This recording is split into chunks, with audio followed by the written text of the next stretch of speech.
Hello বন্ধুরা, কেমন আছো তোমরা? আশা করি তোমরা খুব ভালো আছো। আমরাও ভালো আছি। আমাদের নতুন আরেকটা ভিডিওতে তোমাদের অনেক অনেক স্বাগত। অনেকদিন পর নতুন ভিডিও নিয়ে চলে এসেছি। আশা করি তোমাদের ভিডিওগুলো দেখতে ভালো লাগে। আজকের দিনটা তোমাদের সাথেই শুরু করেছিলাম। তো দিনটা ছিল বুধবার। দেখতেই পেলে আমরা সুন্দর করে তিরুপতি ঠাকুরের পুজো দিয়ে চলে এসেছি। কিছুক্ষণ রেস্ট করে আমরা বেরিয়েও পড়েছি হোটেল থেকে। যাচ্ছি এখান থেকে মুম্বাইতে। আসলে সবার ইচ্ছেতে ঠিক হয়েছিল গোয়া যাওয়া হবে, কিন্তু অনেকটা লেট হয়ে যাবে পৌঁছতে। তাই জন্যই শেষমেশ ঠিক করা হলো রাতে মুম্বাইতেই যাওয়া হোক। আর রাতে থেকে সকালে ঠিক করা যাবে যে সকালেই আমরা গোয়ার উদ্দেশ্যে রওনা দেব, না দু একটা দিন মুম্বাইতেই থাকা হবে। তো চলো, এখন তো সবাই মিলে আমরা পৌঁছেই গেলাম এয়ারপোর্টে। আর সাইকেও একটু ফ্রেশ করিয়ে নেওয়া হলো। তো পৌঁছে গেলাম এয়ারপোর্টে। এখন ভেতরে যাওয়া যাক, কারণ আমাদের ফ্লাইটের জন্য খুব একটা বেশি টাইম নেই। কারণ দেখতেই পেলে আমাদের এতজন সাথে রয়েছে, তো ভেতরেও অনেকটাই সময় সাপেক্ষ ব্যাপার। এয়ারপোর্টটা ভীষণই সুন্দর। আগের দিন এসেছিলাম অ্যারাইভেলে, আজকে যাচ্ছি ডিপার্চার দিয়ে। তো আমাদের প্ল্যান একটু চেঞ্জ হয়েছে। এখন আমরা যাচ্ছি মুম্বাই, ব্যাঙ্গালোর থেকে। তো তোমরা আমাদের সাথে থাকো, দেখতে থাকো। এটা হচ্ছে ব্যাঙ্গালোর এয়ারপোর্টটা পুরোপুরি।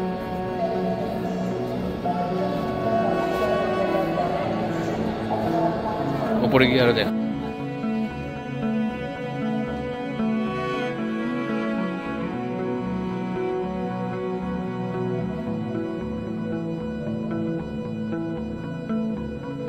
তো আমাদের চেক ইনের সমস্ত কিছু ফর্মালিটিস কমপ্লিট।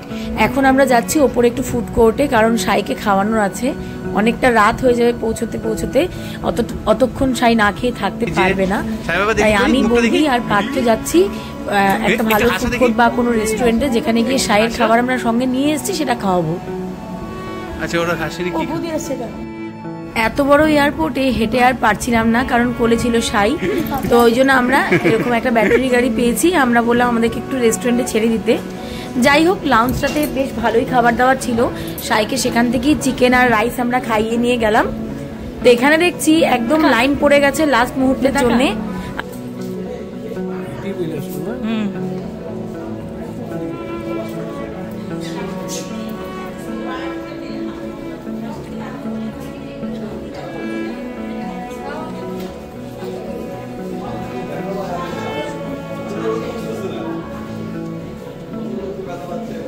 তো আমরা উঠে তো গেলাম প্লেনে, কিন্তু সবার জায়গাগুলো হয়েছিল আলাদা আলাদা। আমার পাশে বসেছিল বাসুবি বৌদি, আর সাই একটু পরে টেক অফ করার পরেই আমার কাছে চলে এসছে। দেখতেই পারছো, ওর তো আজকে মুন্ডন হয়েছে। আর এতদিন মাথায় চুল ছিল, আর ওখানে এসিতে যদি ঠান্ডা বসে যায়, সেই জন্যে ওকে ওড়না দিয়ে এভাবে পেঁচিয়ে দিয়েছিলাম। তো যাই হোক, একটু পরে ও ঘুমিয়ে গেছিল পুরো ফ্লাইটেই। এই আমরা নামলাম এয়ারপোর্টে। ভীষণ রাশে ছিলাম, কোনো ব্লগ করতে পারিনি, কারণ সাই আমার কোলেই ঘুমাচ্ছিল। এই আমরা এখন বেরোচ্ছি, দেখি কোথায় যাওয়া হয়। মানে হোটেল এখনো ঠিক জানি না। সবাই এখানে দাঁড়িয়ে মানে জিনিসপত্র নিয়ে বাইরে এসে দাঁড়ালাম ক্যাবের জন্য। তো চলো দেখা যাক আমরা কোথায় যাই। এটা কত নম্বর অ্যারাইভাল তাও বলতে পারলাম না, এত তাড়াতাড়ির মধ্যে বেরিয়ে গেছি।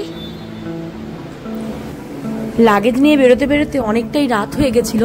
আর তারপরে ক্যাব বুকিংয়ের জন্য আমাদের অনেকটাই লেট করতে হয়েছে, কারণ দাদা আগে থেকে বুকিং কিছুই করতে পারিনি, যেহেতু হুট করে আমাদের আসা হয়েছে।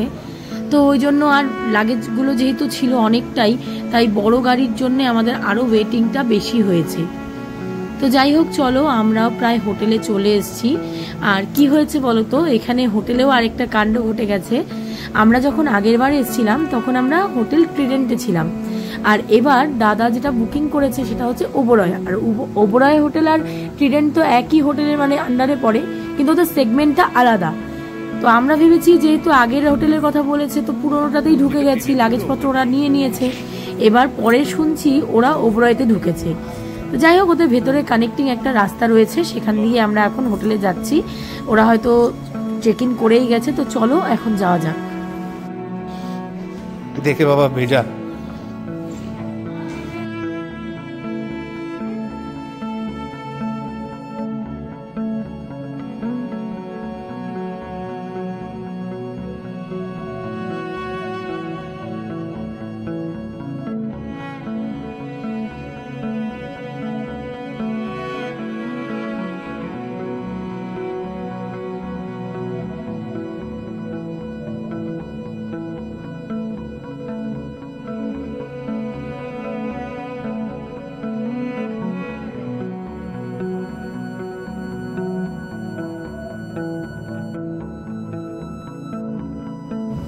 তো তোমাদের সাথে ছোট্ট করে একটা হোটেলটার বাইরের ভিউটা দিয়ে দিলাম, মানে লবির একটা ভিউ তোমাদের সাথে শেয়ার করলাম।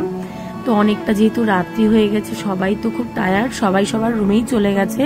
তো চলো আমরাও আমাদের রুমে এই লাগেজপত্রগুলো রেখে তারপর আমি মা বাবার রুমে যাব।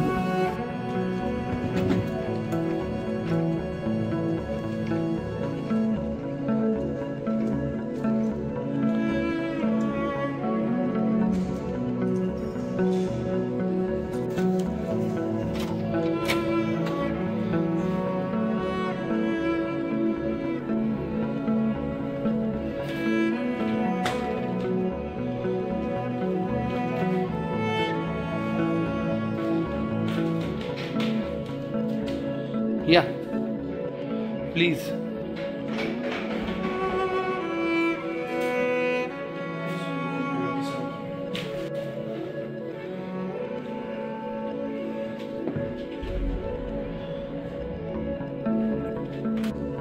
এইটা আজকে আমাদের রুম, ওবরয় মুম্বাই।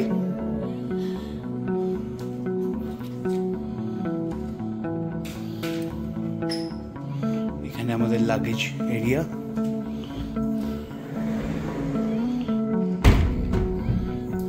এখানে সাজা গোজার জন্য মানে আয়না। নাইস। কোনো কাজ ফাজ করতে হলে এখানে বসে, আর সবচেয়ে বড় কথা এখান দিয়ে পুরো বাইরে সমুদ্র দেখা যাচ্ছে। এবং this is the master bedroom.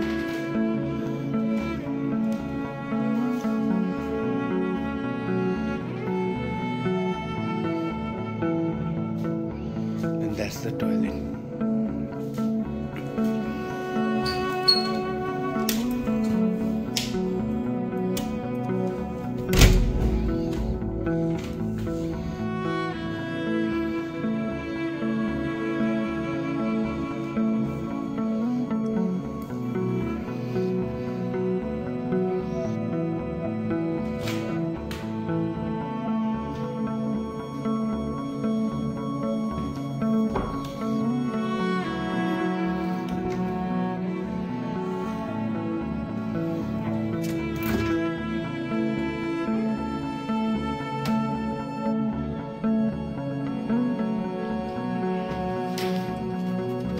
So, Khazana is here.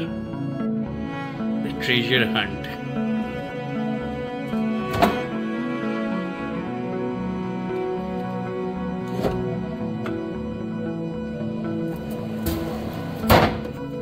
And there.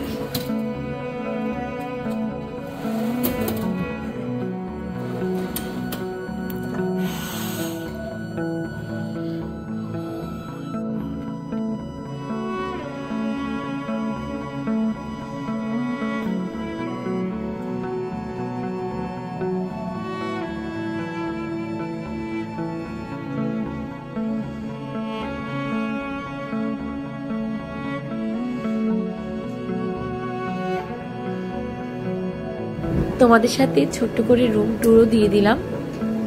আর দেখতেই তো পেলে অনেকটা রাত্রে ঢুকেছি, এই জন্য হোটেলের লবিতেও কাউকেই দেখা যাচ্ছে না।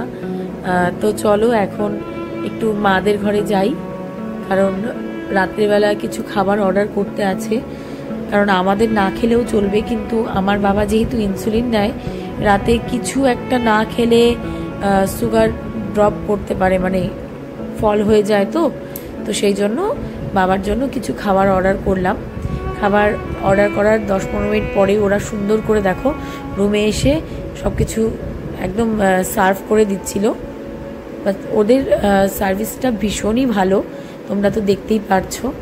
আমি রাতে খাবারের জন্য, মানে বাবা মার ডিনারের জন্য অর্ডার করেছিলাম মিক্স ভেজ আর রুটি, কারণ ওরাও বলছিল খুব একটা কিছু খাবার ইচ্ছে নেই, যেহেতু ইনসুলিন নেওয়ার আছে বাবার, সেই জন্য। আর খাবারের টেস্ট কিন্তু খুবই ভালো ছিল। আমরাও সেখানে পরে আবার রুটি অর্ডার করে খেয়েছিলাম, কারণ মিক্স ভেজের পরিমাণটা অনেকটাই ছিল। তো ওই জন্য 8-2 পোর্শন রুটি অর্ডার করে আমরাও খেয়ে নিয়েছি রাত্রিবেলা। ওরা আবার কমপ্লিমেন্টারি হিসাবে একটা ইয়েলো ডাল, পাঁপড় আর স্যালাড দিয়েছে।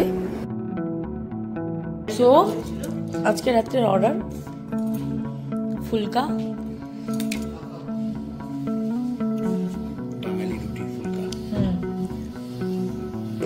সাথে অর্ডার করেছিলাম মিক্স ভেজ, আর তার সাথে ওরা কমপ্লিমেন্টারি দিয়েছে ডাল, পাপড় আর স্যালাড। কালকে রাতে ডিনার শেষ করে তাড়াতাড়ি শুয়ে পড়েছিলাম, অনেকটা পথ জার্নি করে এসেছি তো, আর শরীরেও দিচ্ছিল না। তো যাই হোক, আজকে সকাল সকাল তোমাদের সাথে বাইরের ভিউটা শেয়ার করছি। কালকে তো রাতের অন্ধকারে ভিতরের লাইটের জন্যে বাইরের ভিউটা তোমাদের সাথে শেয়ার করতে পারিনি। দেখতেই পারছো আমাদের রুম থেকে ভিউটা কিন্তু ভীষণ সুন্দর। এই সি ফেসিং রুম আমার সবসময়ই পছন্দ, যখন আমি মুম্বাইতেই এসছি এর আগেও, কারণ এখান থেকে সমুদ্র দেখতে দেখতে মনে হয় যেন সারাটা দিন কেটে যেত। The morning view is like this.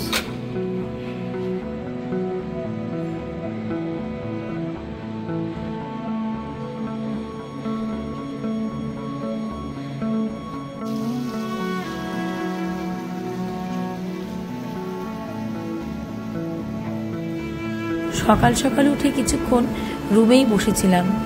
ওই সমুদ্রের ভিউটা এত সুন্দর, সেখান থেকে যেন নড়তেই ইচ্ছে করছিল না। তো এখন চলে এসেছি ব্রেকফাস্ট করতে, বাকি সবাই আসছে নিচে ব্রেকফাস্ট করবে বলে।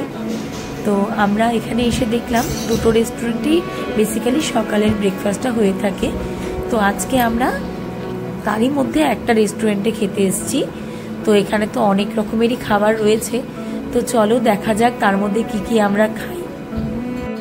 এইসব হোটেলে এত রকমের খাবার থাকে না, আমি কেন জানি কনফিউজড হয়ে যাই যে আমি কি খাবো। আর আমি জানি না সকাল সকাল কার বা এই ডোনাট বা কেক খেতে ভালো লাগে, আমার তো এসব খেতে একেবারেই ভালো লাগে না। আর খালি পেটে ফল, সেটাও আমি খেতে পারি না। একবার জানো তো কি হয়েছিল, বিয়ের আগে আমি আমার মা বাবার সাথে দিল্লি গিয়েছিলাম বাবা মার এক ট্রিটমেন্টের জন্যই। তো সেখানেও অনেক কিছুই খাবার ছিল। তো আমি সবাইকে দেখতাম তারা ব্রেড জ্যাম বা ব্রেড বাটারের সাথে এক প্লেট ফল নিয়ে বসতো। সেরকম মতে আমিও ভাবলাম একদিন খেয়েই দেখি। এরপর খাবার কিছুক্ষণ পরে, মানে আধ ঘন্টা থেকে 40 মিনিট পর থেকে আমার না খুব শরীর খারাপ লাগতে শুরু করে। আর সেদিন আমাদের একটু বাইরে যাওয়ার ছিল, মার এক আত্মীয়ের বাড়ি। রাস্তায় যে কি আমার বমি, তারপর থেকে একেবারে কান ধরেছি। খুব হালকা খেয়ে ওইভাবে ভরা পেট ফল আমার দ্বারা বাবা খাওয়া হবে না। তো যাই হোক, আমি মোটামুটি ওই একটা খাবারই প্রেফার করি, সেটা হচ্ছে ব্রেড বাটার, আর না হলে পরে ধোসা বা অমলেট। এছাড়া আমি সেখানে কিছুই খাই না।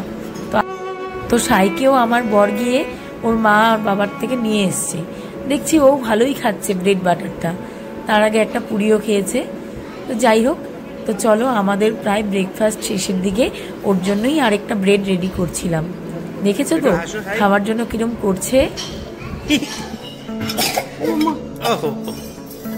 একটু হাসো। তো ব্রেকফাস্ট শেষ করে সবাই একটু লবিতেই বসেছিল, আর আমরা একটু সায়ের সাথে খেলছিলাম। এরপর ভাবছি কোথায় যাওয়া হবে না যাওয়া হবে, সেগুলোই এখানে বসে ডিসিশন নেওয়া হচ্ছিল। কারণ রুমে চলে গেল তো যে যার মতো চলে যাবে, তাই এখানে বসে আগে ডিসিশন নেওয়া হচ্ছে যে আজকে কোন দিকটাতে ঘুরতে যাওয়া যাবে। আর গোয়ার প্ল্যানটা তো একদিন পিছিয়ে গেছে, কারণ সবাই বলছে যে যেহেতু মুম্বাইতে চলে এসেছি, এখানে আশেপাশে যে সিনারিগুলো দেখার আছে সেগুলো দেখে নেব, আর এখানে যে সিদ্ধিবিনায়ক মন্দির আছে সেখানেও একবার যাওয়া যাবে।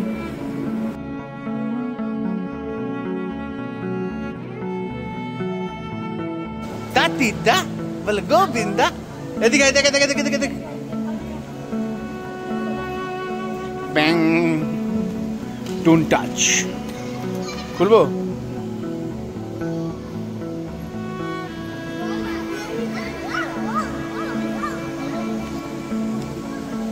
ও ও ও ও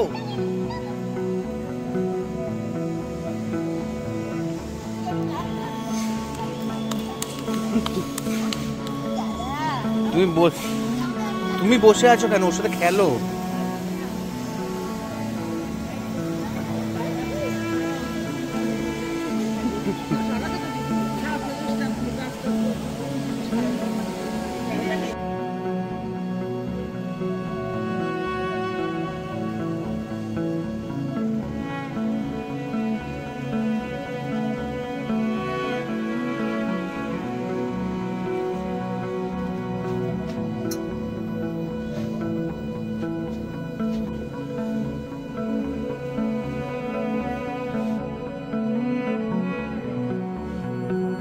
সবাই আমরা নিচে লবিতে ছিলাম, ও আবার একটু টেরেসে চলে এসছে। আসলে ওবরাইতে ফার্স্ট ফ্লোরে একটা এরকম সুইমিং পুল রয়েছে, আর ট্রিডেন্ট যেটা আছে একদম পাশেই বিল্ডিংটা, তারও আরেকটা সুইমিং পুল আছে। তো এই একটা সুইমিং পুল আর পাশেই ঠিক ওদের তো উপরেও মানে অ্যাটাচ করা আছে দুটো বিল্ডিং, এখান দিয়ে ভিতর দিয়ে যাওয়া যায়। তো ওখান থেকেও আরেকটা সুইমিং পুল রয়েছে। দেখো এখান থেকে কি সুন্দর লাগছে চারিদিকটা, আর সমুদ্রের পাশে এইরকম সুন্দর একটা শহর, কি যে ভালো লাগে, না গেলে সত্যিই বোঝা যায় না। আমি এর আগেও আরেকবার এসেছিলাম, সেইবারও দুদিন থেকে চলে গেছি, তাই মনে একটা কোথাও একটা দুঃখ ছিল। এবার এসে সেটা আবার একটু মিটে গেল, কিন্তু কোথাও না কোথাও আবারও যাওয়ার ইচ্ছে আবার থেকেই গেল, কারণ মুম্বাই শহরটাই এরকম, যতই যায় না কেন মন আর ভরে না। আজকের ভিডিওটাকে এখানেই শেষ করছি। আশা করি তোমাদের ভিডিওটা দেখতে ভালো লেগেছে। যদি ভালো লাগে একটা লাইক করে দিও। ভিডিওটা কেমন লাগলো সেটা অবশ্যই কমেন্ট করে জানিও। খুব তাড়াতাড়ি নতুন আরেকটা ব্লগ নিয়ে চলে আসবো। Till then stay happy, stay blessed, by.